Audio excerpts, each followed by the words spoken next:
Hi everyone, and welcome to the Unit 4 video where I'll talk about some general comments regarding the Unit 4 draft.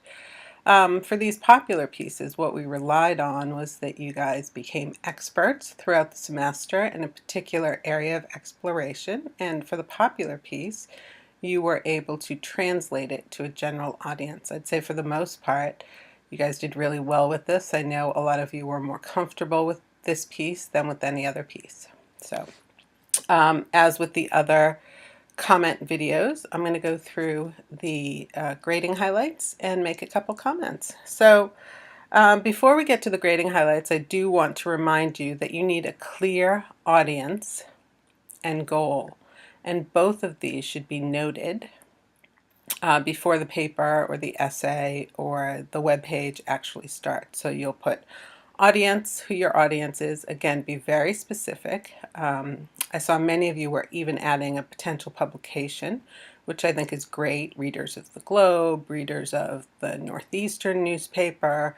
So if you can be that specific, that would be great. And then you want to have the goal. What are you trying to get your readers to do, to understand, anything like that? So the first grading highlight is a concise and captivating introduction or lead that sets the stage for the rest of the paper. So a lead should really draw your reader in. Remember, when you're writing an expert paper or research paper, the people who are reading it sort of have to read it. But with a popular piece, it doesn't have to be read. You're looking at a much more general audience. So you really want to lure these readers in. So rather than just, I don't know, dumbing down your introduction from, say, your Unit 3 paper, you want to find a way to appeal to the audience. So a concise, clear lead, make that first paragraph really stellar. The second issue are appeals to audience investment. Why should we care about this? This is another thing that will keep the reader reading.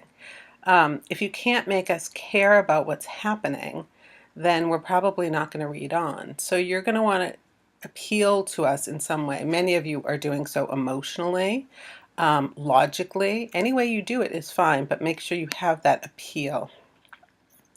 The third issue are salient details. Those of you who did this well used very specific examples. Sometimes you used metaphors. If it was something hard to explain, you would give us another way to understand it. So use specific examples whenever you can. Think back to the Fisman piece where he certainly uses a bunch of very specific examples that are relatable. The next one are syntax and vocabulary used at a level consistent with your audience. So you need accessible language and metaphors. You don't want those million-dollar words. If you need to use a million-dollar word, then you should explain it really clearly. What I want to caution you against is sort of making it so elementary that it almost insults the reader. You want to make sure that you're being intelligent, sophisticated, but you don't want to dumb it down for them. So there's this very specific level of syntax that you're going to want to use. The next one is a high level of clarity.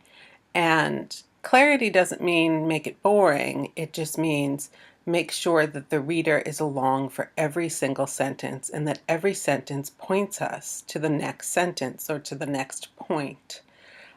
So clarity, easy sentences to follow, no significant complexity where I have to stop and unpack the sentence. A responsible and careful attention to counter perspectives or qualifications.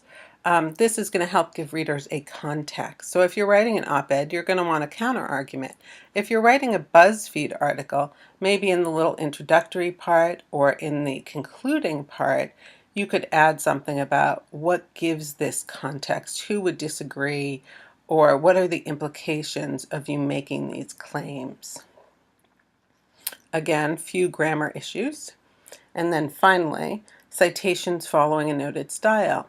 Most popular pieces don't use citations. That doesn't mean you shouldn't. It just means it is optional for you.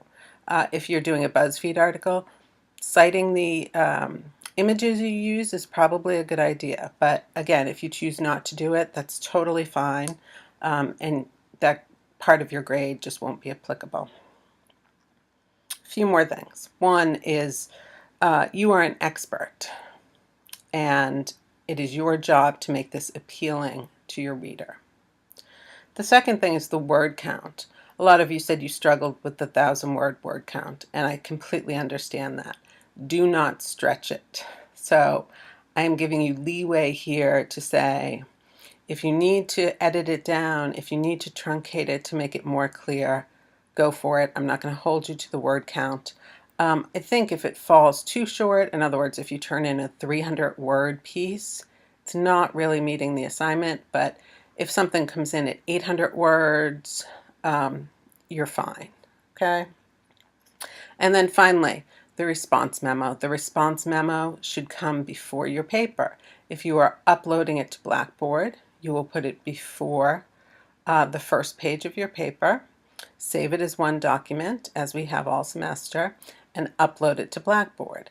If you are using Digication, then you will put it on that very first page where your Unit 4 is, have your response memo, and then once everything is edited, you will go up to the Portfolio Tools, click Submit, and submit through the Unit 4 assignment.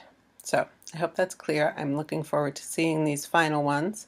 I've been largely impressed by what I've seen so far in your drafts. So I hope everybody enjoys this last week. Okay, bye.